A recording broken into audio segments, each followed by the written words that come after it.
सुप्रभात बच्चों। Good morning to all of you. आज हम आप लोगों के समक्ष भाषा मंजरी JCERT की पुस्तक के क्लास 7th में हिंदी विषय के पाठ पोथी के प्रश्न उत्तर आपके बीच रखूँगा। आप ध्यान से सुने।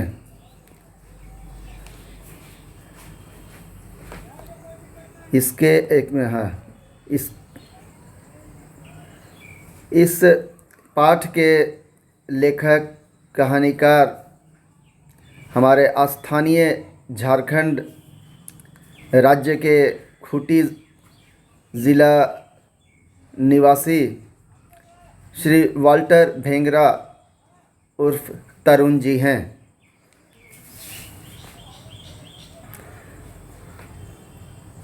इसके प्रश्न उत्तर पर हम चलते हैं। तो इसका पहला प्रश्न है। पहला प्रश्न, बुद्धन क्यों खुश था? उसे नींद क्यों नहीं आ रही थी? इसके उत्तर में वाल्टर भेंगरा जी ने कहा कि बुद्धन की खुशी का कारण था कि रात को बहुत अच्छी बारिश हुई है। गांव के सभी दोहर से निकले पानी सभी जगह भर गए हैं और उफनती नदियों के पानी के साथ बहुत सारी मछलियां उसके खेतों के आहर और नालों में आकर रुकेंगी और मैं सुबह जल्दी उठकर अपनी झोरी और कुमनी में मछलियों को फंसाऊंगा और उसे बाज़ार ले जाकर अच्छी कीमत पर बेचकर पैसा माँ को दूंगा। बस इसी खुशी और उधेड़ बुन में उसे नींद नहीं आ रही थी। रात भर करवटें बदलता रहा। माँ भी अपने बुद्धन की इस दिली बेचैनी को देख रही थी और वो भी व्याकुल थी।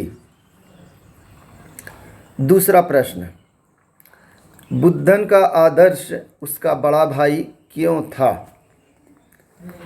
इसका जवाब वाल्टर भेंगरा जी ने दिया इस प्रकार कि बुद्धन का बड़ा भाई मंगल उसका काफ़ी ख्याल रखता था। घर का सारा काम का लोड वो बड़े होने के नाते अपने कंधों पर लिए हुआ था। वो बिल्कुल इत्मीनान और सुकून से अपने बड़े भाई मंगल दादा के साथ केवल उनके आदेश और इशारों का पालन करता था, उनके इशारों पर चलता था। बचपन से ही उसे अपने पिता के खोने के बाद अपने बड़े भाई को ही अपना अभिभावक समझा और कभी भी उसे किसी प्रकार की असुरक्षा का भाव नहीं हुआ। बस इसी वजह से उसका बड़ा भाई मंगल उसके लिए अर्थात बुद्धन के लिए एक आदर्श अभिभावक की भूमिका निष्ठा से निभाता था। इसलिए कि खेती बाड़ी का तौर तरीक़ा, पशुओं की देखभाल दिन भर करना और मछलियों को मारने की कला उसने अपने मंगल दादा अर्थात अपने बड़े भाई से ही सीखा था। तीसरा प्रश्न, अब लोग खेती बाड़ी क्यों नहीं करना चाहते हैं? बताएं। इस परिप्रेक्ष्य में वाल्टर भेंगरा जी का कथन है कि अब लोग खेती बाड़ी के तरफ संज्ञान कम लिए हैं क्योंकि समय पर बारिश का नहीं होना, वृक्ष कटाई से भी इस पर नकारात्मक प्रभाव पड़ा है। अब प्राकृतिक और गोबर खाद आदि का इस्तेमाल समाप्त हो गया है। चलानी यूरिया खाद सल्फेट का प्रयोग बहुतायत से किया जाने लगा है। रासायनिक स्प्रे, कीटनाशक दवाओं का छिड़काव आदि करने से विपरीत प्रभाव भी पड़ा है। खेती-बाड़ी का पैदावार अपेक्षानुरूप नहीं हो पाना, साथ ही बाज़ार में इसका उचित दाम किसान को नहीं मिल पाना, सरकारी अनुदान नहीं मिल पाना, कमीशन खोरी का बढ़ जाना आदि बहुत सारे कारण से लोग खेती बाड़ी छोड़कर मजदूरी करने और रोज़गार की तलाश में पलायन कर जा रहे हैं। विवशता में उनकी सुधि लेने वाला भी कोई नहीं है, जिससे उनमें हताशा और निराशा के भाव भी देखे जा सकते हैं। सोमा काका गांव के प्रबुद्ध काका के रूप में भी आपके सभी के चेहरे पर निराशा साफ झलक रही थी। लाचारी क्या नहीं कराती, इसके स्पष्ट संकेत सभी के चेहरे पर दिख रहे थे। चौथा क्वेश्चन, खेतों से छोटी मछलियाँ क्यों गायब हो रही हैं, उन्हें किस प्रकार बचाया जा सकता है? इसके उत्तर में भिंगरा जी का कथन है कि खेतों से छोटी मछलियों के विलुप्त होने के पीछे, गायब होने के पीछे नदी नालों, खेतों, आहर दोहर के पानी का दूषित होना मुख्य है।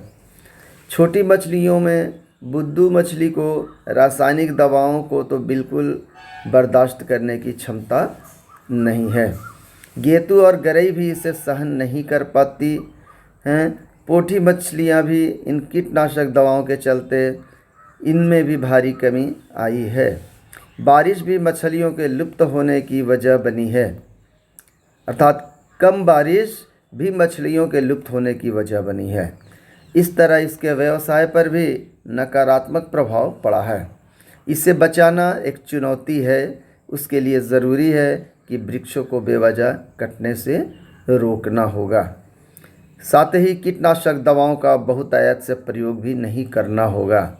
जल को दूषित होने से बचाना होगा। तो इस तरह आज हम पोथी पाठ शीर्षक के प्रश्न उत्तर को हम लोग देखें। अगले एपिसोड में हम वाल्टर भिंगरा, जो इसके लेखक हैं, इसके कहानीकार हैं, इसके रचनाकार हैं, का मैं परिचय कराऊंगा। धन्यवाद बच्चों। अब हम आपको कोविड-19 की जो दूसरी लहर है उस पे आपको आपकी सुरक्षा के बारे में सचेत कर दूं कि अपनी सुरक्षा अपने हाथ, ये सरकार के जो कार्यक्रम हैं, इस फॉर्मूले को हम सभी ध्यान में रखें और कभी भी घर से बग़ैर मास्क के ना निकलें और भीड़ भाड़ वाले इलाके में न जाएं, और जाएं भी तो मास्क लगा कर जाएं और उचित 2 गज की दूरी का पालन ज़रूर करें। साथ ही हमेशा हाथ को साबुन से धोते रहें और हाथ को सैनिटाइज करते रहें। अपनी सुरक्षा अपने हाथ, समाज की सुरक्षा, परिवार की सुरक्षा, देश की सुरक्षा आपके नाम। Thanks for watching. मेरे इस चैनल को आप सब्सक्राइब करना, लाइक करना, शेयर करना ना भूलें। Thanks for watching.